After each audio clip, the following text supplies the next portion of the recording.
नमस्कार, हमारा नाम है समरीन और आपने देखना शुरू कर दिया है खबर अनफिल्टर्ड। देखिए, हम आपको बता दें कि इस वक्त हमारी मौजूदगी सीएम आवास के पास है। यहाँ की सीधी तस्वीरें आपके सामने हैं। आपको बता दें कि अभी अभी यहाँ से मुलाकात करके निकले हैं केंद्र मंत्री चिराग पासवान। तस्वीरों के जरिए आपने देखा था कि किस तरह से चिराग पासवान अभ्यर्थियों से मिलने भी पहुँचते हैं, गर्दनी बाग भी पहुँचते हैं, जिसकी तस्वीरें एक बार फिर से आप देखिए।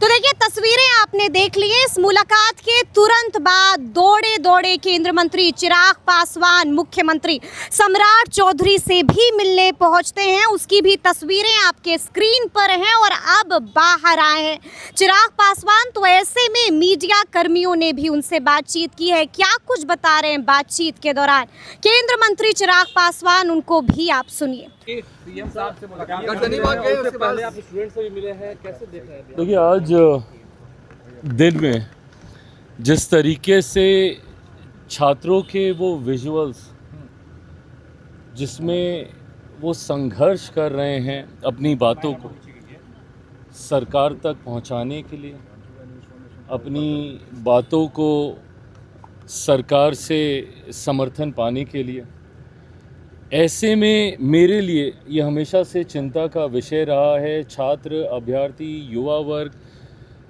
जब इनको इतना संघर्ष करना पड़ता है, मैंने हमेशा प्रयास किया है कि मैं वो सेतु का काम करूं। भले अपनी सरकार हो, भले विपक्ष की सरकार हो, मैंने हमेशा युवा वर्ग से जुड़े मुद्दों को प्राथमिकता दी है। उचित मंच तक पहुंचाने का मैंने काम किया। आज जब मैंने दिन में ये तस्वीरें देखी, आज आया ही मैं इसी उद्देश्य से कि मुख्यमंत्री जी से मिलकर उनके संज्ञान में संभवतः अगर कोई जानकारी नहीं आई है वो देना, और हम लोग इसके लॉजिकल और जायज़ सल्यूशन तक कैसे पहुँचें उस दिशा में बैठ के बात करना। आज लगभग 1 घंटा के आसपास जो हम लोग की बातचीत हुई, उसमें गंभीरता से इन तमाम विषयों पे चर्चा की। मैं जब मुख्यमंत्री जी से मिलने निकल रहा था, मुझे इस बात का एहसास हुआ कि मैं जिनकी बात रखने जा रहा हूँ उनसे संवाद कर जाना ज़रूरी है। छात्रों के द्वारा बेल्ट्रॉन, बीपीएससी, TRE4 सबके द्वारा अलग अलग माध्यम से संपर्क भी इन लोगों ने साधा। आते वक्त मैं गर्दनी बाग गया जहाँ पे सब मौजूद थे, उनकी बातों को सुना, उनके मेमोरेंडम को 15 सूत्री जो उन्होंने अपनी विषयों को रखा है उनको समझा, और मुख्यमंत्री जी के साथ बैठकर एक एक विषय पर, एक एक बिंदु पर कहाँ पे हम लोग क्या कर सकते हैं, हम लोगों ने चर्चा की। मुख्यमंत्री जी ने भी बातों को बहुत पॉजिटिवली और विद एन ओपन माइंड की जो बात सही है उस पे हम लोगों को ज़रूर फैसला लेना चाहिए।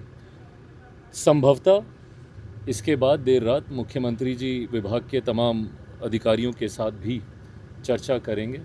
मैं मानता हूँ बहुत जल्द धीरे धीरे करके एक एक बिंदुओं पर करते हुए हम लोग सल्यूशन पे पहुँचेंगे। जो चिंताएं हैं इनकी दोनों तरफ से बातचीत के द्वारा या मेरे माध्यम से, या मैंने आग्रह भी किया है कि इनका एक प्रतिनिधिमंडल भी इनसे मिलना चाह रहा है। मुख्यमंत्री जी आज वाली बैठक के बाद संभवतः उस पर भी फैसला लेंगे, पर मैं मानता हूँ कि जल्द इसका सल्यूशन निकल जाएगा। 2 हफ्ते से ज़्यादा सब धूप गर्मी में परेशान हो रहे हैं।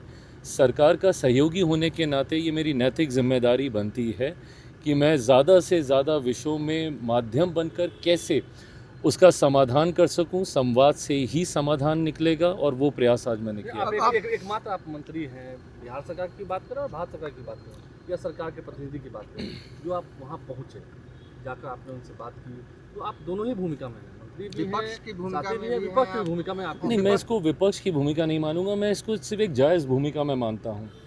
जब मैं विपक्ष में था उस वक्त मैं इनकी आवाज़ बनूं, और आज मैं सत्ता पक्ष में हूं तो खामोशी से कान में रुई डाल के बैठ जाऊं, ये मेरी सोच नहीं है। और मैंने हर उस विषय को जहां मुझे लगा, मैं कई बार आकलन करने में संभवतः गलत भी हो सकता हूं, पर जहां मुझे लगता है कि ये विषय सही है। अब जब पीछे एक घटना और घटी थी भरत तिवारी जी की, उस पर भी मैंने बिना किसी संदेह के उनके परिवार से मैंने मुलाकात की, मुख्यमंत्री जी से संवाद किया, और आज धीरे धीरे समाधान निकला। घटना जो घटी दुखद, बट परिवार को जिस तरीके से मुख्यमंत्री जी ने भी मुलाकात कर कर जो हम लोग मदद कर सकते हैं सरकार के द्वारा, वो तमाम फैसले लिए गए। ऐसे में मुझे ये विषय भी इससे पहले पूर्व में भी पीएचडी का विषय था, उनको नियमावली को लेकर उनमें भी चिंताएं थी कि यूजीसी के रूल्स को नहीं इम्प्लीमेंट किया जा रहा है। ये तमाम विषय समय समय पर, और मैं मानता हूँ ईमानदारी से कि एज एन अलाय मेरी यही भूमिका होनी भी चाहिए। मेरे 19 विधायक बिहार में, मेरे 5 सांसद केंद्र में, हम लोग कोई बहुत हलचल खड़ी कर देंगे ये क्षमता शायद आज हम लोग की नहीं है। बट हाँ, संवादहीनता या जानकारी के अभाव में जिस सरकार का मैं समर्थन कर रहा हूँ, जिस सरकार का मैं हिस्सा हूँ, उस सरकार में कोई आवाज़ अनसुनी ना रह जाए, ये मेरा प्रयास ज़रूर रहा। तो कब तक लगता है चिराग जी की गुड न्यूज़ मिल जाएगी अभ्यर्थियों को? जैसा मैंने कहा कि आज विस्तार में चर्चा हुई है, संभवतः देर रात मुख्यमंत्री जी और इस पे जानकारी लेंगे। मैं समय सीमा में नहीं बांधूंगा, बट मैं मानता हूं कि हम लोग अब समाधान की ओर आगे बढ़ रहे हैं। आगे भी कोई समस्या होगी? ऑफ कोर्स, हमेशा। आपको लगता है कि विपक्ष की भूमिका मैं में युवाओं के साथ या हर उस वर्ग व्यक्ति के साथ मजबूती से खड़ा हूं जिसके साथ किसी भी कारणवश कोई अन्याय हो रहा है। मुझे नहीं फ़र्क पड़ता कि मैं उस सरकार का हिस्सा हूं, तो क्या मैं विपक्ष की भूमिका में बांध रहा हूं? मैं नहीं, मुझे नहीं लगता कि मैं कोई विपक्ष के रूप में इन बातों को रख रहा हूं। मैं एक ऑनेस्ट अलाय के रूप में, जहां पे मेरे गठबंधन के साथी तक जिनको फैसले लेने हैं इवेंचुअली सही जानकारी पहुंच जाए, ये मेरी भूमिका है। शराबबंदी को लेकर कहना चाहेंगे बातें हुई क्या मुख्यमंत्री जी से आपने? आज मेरी बातचीत सिर्फ और सिर्फ मुख्यमंत्री जी से, छात्र अभ्यर्थी इन्हीं विषयों को लेकर आज मेरी बातचीत हुई है। इसके अलावा आज और कोई हम लोगों ने चर्चा विस्तार में नहीं की। मेरे लिए प्राथमिकता आज ये है। लेकिन ऐसा क्यों हो रहा है कि बार बार छात्रों को, युवाओं को सड़कों पर उतरना पड़ रहा है अपनी मांगों? कई बार आक्रोश होता है। मुझे लगता है कि जैसा मैंने कहा, संवाद ही समाधान की ओर लेकर जाएगा, और अब हम लोग समाधान की ओर बढ़ रहे हैं।